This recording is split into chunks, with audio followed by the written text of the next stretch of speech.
Hello दोस्तों, स्वागत है आपका हमारे चैनल वेल्थ क्रिएटर में। दोस्तों आज हम यहाँ पर आपके लाएंगे मल्टी बैगर स्टॉक। इस स्टॉक ने सिर्फ और सिर्फ 50,000 रुपये को 5 करोड़ 50 लाख रुपए तक यहाँ पर बना दिया है। यानी कि मल्टी बैगर स्टॉक रहा, इसने जो लोगों की वेल्थ है वो बहुत ही ज़बरदस्त तरीके यहाँ पे क्रिएट करी है और आने वाले समय में दोस्तों और भी ज़्यादा यहाँ पे रिटर्न प्रोवाइड कर सकता है। दोस्तों शुरू करने से पहले आपको यहाँ पे स्टॉक दिखाने से पहले मैं आपको कहना चाहूँगा कि प्लीज़ चैनल को सब्सक्राइब नहीं है तो प्लीज़ सब्सक्राइब कर लेना, साथ में बेल आइकन को यहाँ पे हिट जरूर कर देना ताकि आने वाली वीडियो नोटिफिकेशन आपको मिलती रहे। दोस्तों जिस स्टॉक की मैं यहाँ पर बात कर रहा हूँ उसने यहाँ पर मल्टी बैगर रिटर्न्स प्रोवाइड किए। 11,509% के यहाँ पे रिटर्न दिए। स्टॉक का प्राइस 3300 रुपये के अप्रॉक्सीमेटली चला है, 3300 आप यहाँ पे मान सकते हैं। और दोस्तों वहीं इसकी बात करूँ मैं प्राइस की 2007 में, तो आपको देखने को मिलेगा कि यहाँ पे 28 रुपये 42 पैसे प्राइस हुआ करता था सन 2007 में। यानी कि अप्रॉक्सीमेटली माना जाए तो आप बोल सकते हो कि 29 रुपीज़ का यहाँ पे लगभग का स्टॉक यहाँ पर मौजूद था। वहीं दोस्तों इसने 29 रुपीज़ से यहाँ पे 3300 तक का यहाँ पे प्राइस जनरेट कर दिया।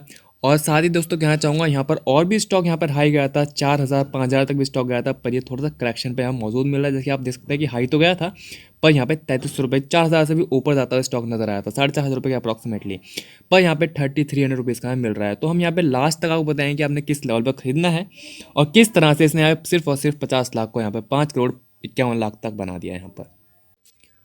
और दोस्तों ये रिटर्न तो यहाँ पे गजब के रिटर्न थे 11,509% के। साथ ही साथ इसने यहाँ पे 1:1 का एक बार बोनस प्रोवाइड किया सन 2007 में। और वहीं दोस्तों इस स्टॉक ने स्प्लिट भी दिया 1:5 का, जो कि 2010 में दिया था। ठीक है, तो पूरी डिटेल दिखा देता हूँ मैं आपको। तो आपके सामने डिटेल ये रही दोस्तों।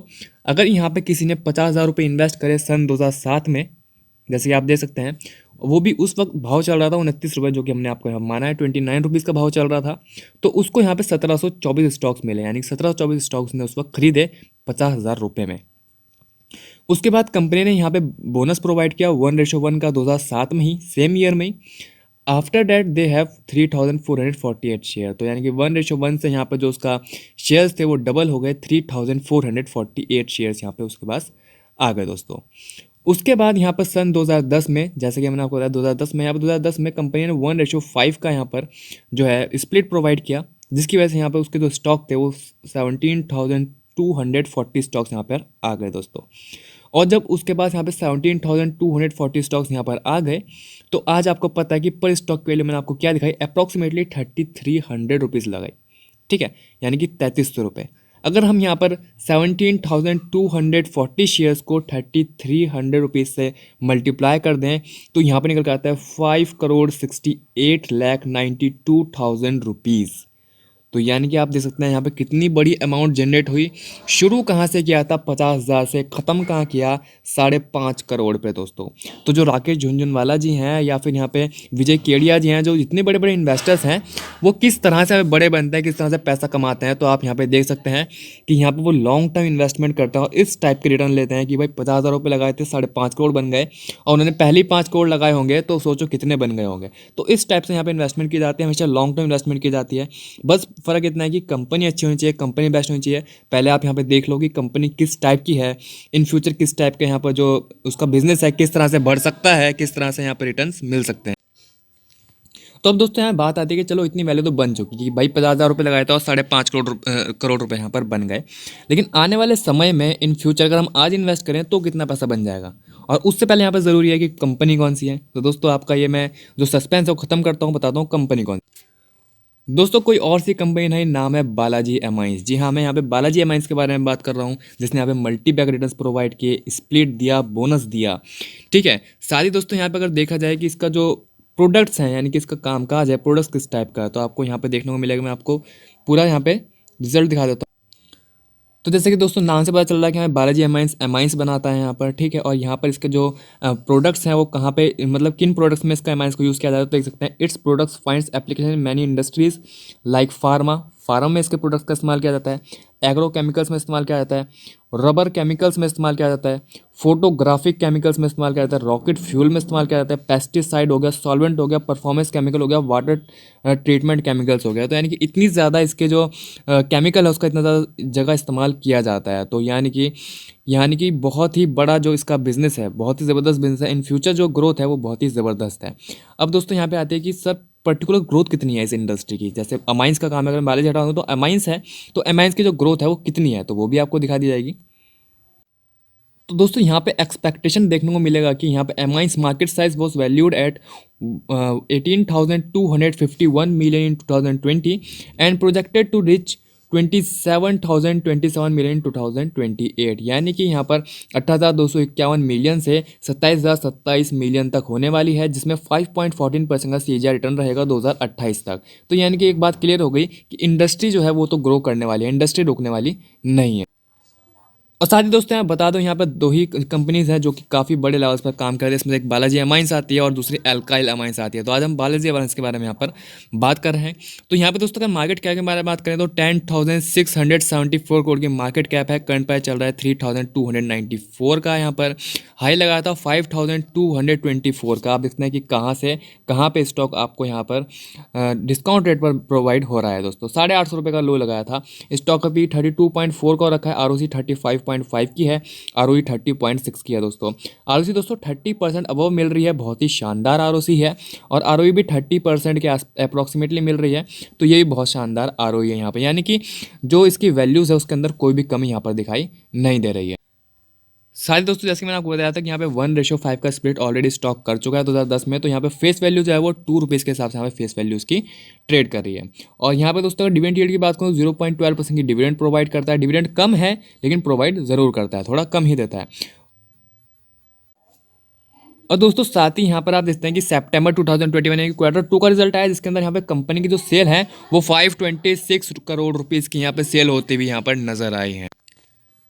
जाएंगे दोस्तों यहाँ पे आप देख सकते हैं कि पिछले अगर मैं 12 क्वार्टर्स की बात करूँ तो आपको देखने को मिलेगा कि यहाँ पर 2018 अगर दिसंबर 2018 की बात करें, उसके बाद हमें 2019 की बात करें, फिर आप देख सकते हैं लगातार यहाँ पर अगर हम बात करें तो आपको देखने को मिलेगा सितंबर 2021 का जो सेल हुई वो बहुत ही ज़बरदस्त हुई 526 करोड़ की, जो यानी कि पिछले 12 क्वार्टर्स की हाई सेल्स है। तो कंपनी की परफॉर्मेंस में कोई कमी नहीं है। कंपनी का जो सेल हो रही है, रेवेन्यू जनरेट हो रहा है वो बहुत ही मस्त हो रहा है और हाई पे जा रही है, लगातार ग्रोथ की तरफ दिखाई दे रही है। वहीं दोस्तों अगर मैं बात करता हूँ ऑपरेटिंग प्रॉफिट मार्जिन की, तो आपको देखने को मिलेगा कि यहाँ पे ऑपरेटिंग प्रॉफिट मार्जिन जो था पहले तो यहाँ पे 30 का, 31 का, 32 का चल रहा था, लेकिन इस बार यहाँ पे 25% का ऑपरेटिंग प्रॉफिट मार्जिन आया, यानी कि थोड़ा सा मार्जिन कम निकला, एक्सपेंसेस थोड़े ज़्यादा हो गए, जिसकी वजह से नेट प्रॉफिट जो है वो 80 करोड़ का रहा।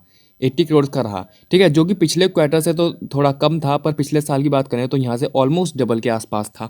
ठीक है, तो देखो दोस्तों जैसे आपने देखा कि यहाँ पे सेल जो है वो बहुत ज़बरदस्त हुई पिछले क्वार्टर के मुकाबले, ठीक है, लेकिन प्रॉफिट थोड़ा कम हुआ। तो इस टाइप से जब प्रॉब्लम्स क्रिएट होती हैं, या फिर यहाँ बोल सकते हैं आप कि जब यहाँ पर प्रॉफिट कम होता है तो यहाँ पे दोस्तों जब प्रॉफिट कम होता है तो कंपनी उसको एडजस्ट करने की कोशिश करती है और नेक्स्ट क्वार्टर वहाँ पे अपनी या तो प्रोडक्ट्स की या फिर केमिकल्स की अपने प्राइस बढ़ा देती है, ताकि वो यहाँ पर अपनी जो प्रॉफिट है उसको बढ़ा सके। तो ऐसा यहाँ पे बहुत ही जल्द आपको देखने को मिलेगा कि इन नेक्स्ट क्वार्टर अगर सेल ज़्यादा जाती है तो यहाँ पर प्रॉफिट भी आपको ज़रूर ज़्यादा देखने को मिलेगा, क्योंकि कंपनी का जो लॉन्ग टर्म का विजन था या फिर लॉन्ग टर्म का ग्रोथ था वो बहुत ही ज़बरदस्त रहा। जैसे कि आप यहाँ देखेंगे कि यहाँ पर 2010 में तो कंपनी की 250 करोड़ की सेल हुआ करती थी, जो कि यहाँ पर अप्रॉक्सीमेटली अगर हम ट्रेलिंग 12 मंथ्स की बात करें तो 1783 करोड़ की यहाँ पे सेल्स हो रही है। तो यानी कि आप देखते हैं यहाँ पे लगभग 7 गुना के अप्रॉक्सीमेटली सेल कर दी कंपनी ने। तो ग्रोथ बहुत ज़बरदस्त दिखाई सेल के अंदर। वहीं दोस्तों अगर नेट प्रॉफिट की बात करें तो नेट प्रॉफिट 330 करोड़ का हो रहा है, जो कि यहाँ पर 2010 में 20 करोड़ का हुआ करता था। तो यानी कि यहाँ पे देख सकते हैं कि कहाँ 20 करोड़ का प्रॉफिट और कहाँ 330 करोड़ का प्रॉफिट, यानी कि सेल हो चाहे यहाँ पर प्रॉफिट हो, दोनों में बहुत ही ज़बरदस्त ग्रोथ दिखाई दी। वहीं दोस्तों आपको देखने को मिलेगा कि 10 साल में 14% की सेल ग्रोथ रही और 24% का प्रॉफिट ग्रोथ रही, और स्टॉक प्राइस CAGR जो रहा वो 57% का रहा। तो देख सकते हैं मतलब कहीं पे भी कोई भी कमी दिखाई नहीं देती कि भाई CAGR बहुत ज़बरदस्त रहा, प्रॉफिट बहुत ज़बरदस्त रहा और साथ में सेल बहुत ज़बरदस्त रही पिछले 10 सालों के अंदर। ठीक है, तो इसी वजह से यहाँ पे सिर्फ 50,000 रुपये जो इन्वेस्ट किए गए थे वो यहाँ पर 5.5 करोड़ से भी ज़्यादा बनते हुए नजर आए। और आपको देखने को मिला कि यहाँ पर रिटर्न ऑन इक्विटी भी पिछले 10 सालों में 23% की मिनिमम रही, यानी कि वहाँ पर भी कोई कमी देखने को नहीं मिली। साथ ही दोस्तों बैलेंस शीट की अगर बात करें तो बैलेंस शीट भी बहुत शानदार है। यहाँ पर कंपनी की 1045 करोड़ का रिजर्व कंपनी के पास है, 164 करोड़ की बोरोइंग कंपनी के पास है। तो यानी कि यहाँ पर जो बोरोइंग है वो आप देख सकते हैं यहाँ पर वर्चुअली डेट फ्री कंपनी है, यानी कि 1045 करोड़ से आराम से 164 करोड़ हटा दें तो कंपनी के पास रिजर्व बहुत अच्छा बच जाता है। तो यानी कि कंपनी के पास कोई भी इतना ज़्यादा बड़ा डेट नहीं है जो कंपनी चुका ना पाए। फिक्स एसेट की बात करें तो 665 करोड़ के फिक्स एसेट है। कंपनी लगातार फिक्स एसेट बढ़ा रही है, और अक्सर जब फिक्स एसेट बढ़ते हैं तो यहाँ पर प्रोडक्शन बढ़ता है तो सेल बढ़ती है तो यहाँ पर जो इनका प्रॉफिट है वो भी बढ़ता हुआ नजर आता है। ठीक है। Under the construction fix asset जो है वो 79 करोड़ के हैं। तो आप देख सकते हैं कि यहाँ पर कंपनी जो है बहुत ही ज़बरदस्त कामकाज कर रही है, बहुत ही तेज़ी में कंपनी को ग्रो करने की कोशिश कर रही है। यहाँ पर अगर कैश फ्रॉम ऑपरेटिंग एक्टिविटी देखा जाए तो वो भी ऑलवेज पॉजिटिव रहता है, यानी कि कंपनी के पास कैश की भी कोई दिक्कत नहीं है, ऐसा नहीं है कि कैश की कोई कमी हो, कैश की भी पूरी पूरी यहाँ पर यूज़ किया जाता है दोस्तों। साथ ही यहाँ पर शेयर होल्डिंग पैटर्न के बारे में बात करें तो देखने को मिलेगा कि यहाँ पर प्रमोटर की होल्डिंग 53.70% की है और एफआई की 4% की है और यहाँ पर डीआई की 0.48% की है, वहीं पब्लिक की 41.82% की है। तो यानी कि यहाँ पर आप देख सकते हैं कि प्रमोटर की एफआई की होल्डिंग 2.35% हुआ करती थी जून 2021 में, तो पिछले 3 महीने के अंदर यहाँ पे 2.35 से 4% हो गई, तो यानी कि बढ़ा ली अपनी होल्डिंग। वहीं यहाँ पर प्रमोटर की होल्डिंग 53.68 से 53.70 हो गई, तो यानी कि वापस वही लेवल्स ले आए हैं प्रमोटर्स जो इनके मार्च में लेवल्स थे शेयर होल्डिंग के। ठीक है, उसी के साथ यहाँ पे डीआई की होल्डिंग भी यहाँ पर 0.30 से 0.48 हो गई है। तो आप देख सकते हैं कि यहाँ पर ये तीनों जो है प्रमोटर हो, एफआई और डीआई हो, यहाँ पर इसकी बाइंग कर रहे हैं, कंटिन्यूस बाइंग कर रहे हैं। ठीक है, यानी कि अपनी होल्डिंग लगातार बढ़ा रहे हैं और जिस हिसाब से यहाँ प्राइस बहुत नीचे मिल रहा है या फिर आप बोल सकते हो करेक्शन भी मिल रहा है, तो एक यहाँ पर आप बोल सकते हो कि यहाँ पर अपॉर्चुनिटी हो सकती है स्टॉक के अंदर बाइंग करने की, और वो कहीं ना कहीं एफआई डीआई और यहाँ पर प्रमोटर्स अपॉर्चुनिटी ग्रैब करते हुए नजर भी आ रहे हैं। दोस्तों हम यहाँ पे आ गए हैं स्टॉक के चार्ट पर और आप देख सकते हैं यहाँ पे 1 डे की कैंडल लगी हुई है। ठीक है, क्योंकि हम यहाँ पे थोड़ा सा स्विंग ट्रेड के बारे में बात करते हैं, लॉन्ग टर्म के बारे में बात करते हैं, तो आपको देखने को मिलेगा 1 डे की कैंडल लगी है, 66 का मनी फ्लो हो रखा है। तो कोई ऐसा नहीं है कि यहाँ से बहुत ज़्यादा ओवरबाउट कैटेगरी में है जो यहाँ से स्टॉक टूटता हुआ नजर आएगा। ठीक है, साथ ही 200 DMA निकल के आता है 3008 रुपीज़ का, 50 डे मूविंग एवरेज निकल के आता है 3653 का, करंट प्राइस स्टॉक का चल रहा है 3294 का। तो साथ ही अगर मैं यहाँ पे जूम मारूँ आपको देखने को मिलेगा कि यहाँ पे स्टॉक का जो हाई था वो काफ़ी ऊपर यहाँ पे स्टॉक ने अपना हाई लगाया, बहुत ज़बरदस्त हाई लगाया, और उसके बाद यहाँ पर आप देखते हैं 5000 से भी ऊपर स्टॉक ट्रेड करता हुआ नजर आता, और उसके बाद लगातार यहाँ पे 5000 से स्टॉक के अंदर गिरावट आई और कई दिनों से स्टॉक ने जो अपना 200 DM है उस पर कंसोलिडेशन लिया। यानी कि कई दिनों से, अगर मैं और जूम मारूँ तो आपको देखने को मिलेगा कई दिनों से यहाँ पे लगातार स्टॉक जो है 200 DMA का यहाँ पर सपोर्ट ले रहा है। यानी कि आप देख सकते हैं 1 2 3 कई दिन हो चुके हैं 200 DMA का ही सपोर्ट ले रहा है, और जो कि मैंने हमेशा बोला अगर आपको कोई अच्छी कंपनी खरीदनी है और उसका सही प्राइस जांचना है तो आप उसका सपोर्ट वगैरह देखो, लेकिन उससे ज़्यादा बेहतर है कि आप उसको 200 DMA के आसपास ले लो, क्योंकि स्टॉक जो अच्छा होता है ना वो अपने 200 DMA के आसपास ज़्यादा देर तक नहीं टिकता, उससे ऊपर ही भागने की यहाँ पे कोशिश करता है। ठीक है, तो यहाँ पे कुछ दिनों से ट्रेड करता हुआ नजर आ रहा था, और हालांकि रिसेंटली की बात करें तो स्टॉक यहाँ पे कोशिश करी है 200 DMA से ऊपर ट्रेड करने की, यानी कि 3000 से ऊपर की तरह स्टॉक ने ट्रेड करने की यहाँ पर कोशिश करी है। यानी कि स्टॉक ना जो अभी इस वक्त प्राइस चल रहा है वो कोई बहुत ज़्यादा महंगा नहीं है दोस्तों। अगर यहाँ पे आप बाइंग करना चाहें तो यहाँ पे बाइंग कर सकते हैं, लेकिन इसको लॉन्ग टर्म के लिए थोड़ा होल्ड करना पड़ेगा, क्योंकि स्टॉक बहुत जल्द आपको यहाँ पे 5000 का हाई वापस लगाता हुआ नजर आएगा। ठीक है, 5000 का यहाँ पे हाई लगाएगा, जिस हिसाब से यहाँ पे जो एमआईज की इंडस्ट्री है वो ग्रो होने वाली है, तो यहाँ पे जो इसका काफ़ी बड़ा मार्केट शेयर लेके बैठता है बालाजी एमआईज, तो यहाँ पे ये भी ग्रो डेफिनेटली होना बनता ही है। हालांकि दोस्तों यहाँ पर अगर मैं प्राइस आपको दिखाना चाहूँ, आप देख सकते हैं कि यहाँ पर जैसे मैंने आपको बताया कि 200 DMA का यहाँ पे स्टॉक सपोर्ट ले रहा है। इससे पहले स्टॉक ने लंबे समय तक रैली बनाई जिसमें इसने अपने 200 DMA को एक बार भी टच नहीं किया, सिर्फ और सिर्फ 50 डे मूविंग एवरेज को सपोर्ट लेता था और ऊपर की तरफ स्टॉक भाग जाया करता था। ठीक है, यहाँ पर अगर इसने अपने 200 DMA को टच किया था तो आप देख सकते हैं कि यहाँ पे कब टच किया था, मैं एग्जैक्ट आपको डेट बता देता हूँ। ये इस जगह पे टच कर रहा था जो कि 2020 की बात है। ठीक है, मई 2020 की बात है, तब अपने 200 DMA के आसपास यहाँ पर जो है ट्रेड करता हुआ नजर आ रहा था। उसके बाद उसने रैली बनाई है दोस्तों, वो बहुत ही ज़बरदस्त यहाँ पे रैली हमें दिखाई दी, उसके बाद स्टॉक रुका ही नहीं है, और ये जो रेड लाइन जा रही है इसका 200 DMA है जैसे मैंने आपको बताया, तो यहाँ पे इसको टच ही नहीं किया और बहुत लंबे समय के बाद अब टच करने के लिए यहाँ पे स्टॉक आया है। और दोस्तों साथ ही बता दूँ, अब टच कर रहा है तो ये दोबारा मौका नहीं मिलेगा, यहाँ से स्टॉक फिर बहुत तेज़ी में निकलेगा और बहुत ही मल्टीपल रिटर्न प्रोवाइड करके देगा। क्योंकि देखो अक्सर ऐसा होता है अगर कंपनी खराब है और उसके बाद अपना 200 DMA के आसपास आ रही है, बहुत ऊपर से टूट के नीचे आ रही है, और कंपनी खराब है, कंपनी की ना तो बैलेंस शीट अच्छी है, ना कि कंपनी की सेल अच्छी हो रही है, ना कंपनी का प्रॉफिट अच्छा हो रहा है, उसके बावजूद अगर कंपनी टूटती है तो वो नहीं रुकती, फिर तो वो नीचे चलती चली जाती है। कौन सा लो लगाएगी उसको पता नहीं होता, पर लेकिन कंपनी बहुत बेस्ट है, उसके बावजूद इतना हाई लगा के काफ़ी नीचे डिस्काउंट प्राइस में मिल रही है, तो वो एक अपॉर्चुनिटी होती है, क्योंकि वो कंपनी फिर आपको दोबारा उस लेवल्स पर नहीं मिलने वाली। ये सिर्फ और सिर्फ मार्केट प्रेशर की वजह से ही होता है कि मार्केट प्रेशर पड़ता है तभी इस टाइप की कंपनी नीचे आती है। तो वही समय चल रहा है कि कंपनी यहाँ पर या फिर स्टॉक यहाँ पर आपको नीचे मिल रहा है, और जो कि बहुत ही बेहतरीन प्राइस हो सकता है यहाँ पर बाइंग करने के लिए। सारे दोस्तों यहाँ पे कहना चाहूँगा एक बार अपना ड्यू इंटेलिजेंस जरूर कर लेना, क्योंकि मैं वीडियोस जो बनाता हूँ यहाँ पे सिर्फ नॉलेजेबल पर्पस के लिए बनाता हूँ, ताकि आपको वैल्यूज़ पता चल सकें किसी कंपनी की कितनी वैल्यू है और लॉन्ग टर्म का यहाँ पे क्या फ़ायदा हो सकता है। ठीक है, अपना ड्यू इंटेलिजेंस करना, एक बार खुद यहाँ पर एनालाइज करना और उसके बाद ही इन्वेस्टमेंट करना। ठीक है, हालांकि मैं यहाँ पर अगर चार्ट पैटर्न की बात करूँ तो यहाँ पर मेरे को उम्मीद है कि इस टाइप का आपको चार्ट पैटर्न बनता हुआ नजर आएगा, यानी कि यहाँ पर हाफ सर्कल, यहाँ पे ये जो इसका चार्ट है हाफ सर्कल यहाँ पे बनाता हुआ नज़र आ सकता है। ठीक है, हाफ सर्कल मतलब है कि यहाँ पर बहुत ही जल्द आपको इस टाइप से यहाँ पर ये जो अपना 5000 का प्राइस है वो टच करता हुआ बहुत जल्द नज़र आएगा। तो बहुत ही दोस्तों बढ़िया स्टॉक है। बहुत ही जल्द मैं आपके लिए अगली वीडियो लेके आऊँगा, बहुत ही बेस्ट यहाँ पर स्टॉक लेके आऊँगा जिसने मल्टीपैक रिटर्न दिया है और आने वाले समय में मल्टीपैक रिटर्न यहाँ पर दे सकता है। सारे दोस्तों जैसे कि आपने यहाँ पर प्राइस देखा कि 3294 का प्राइस चल रहा है। ठीक है, तो ऐसा मत समझना कि यहाँ पे ये वापस एस टाइप के रिटर्न नहीं दे सकता, 11,500% के दे सकता है। क्यों? क्योंकि यहाँ पे मार्केट कैप जो है वो 10,000 करोड़ की मार्केट कैप है, 10,000 करोड़ की, 10,000 करोड़ की।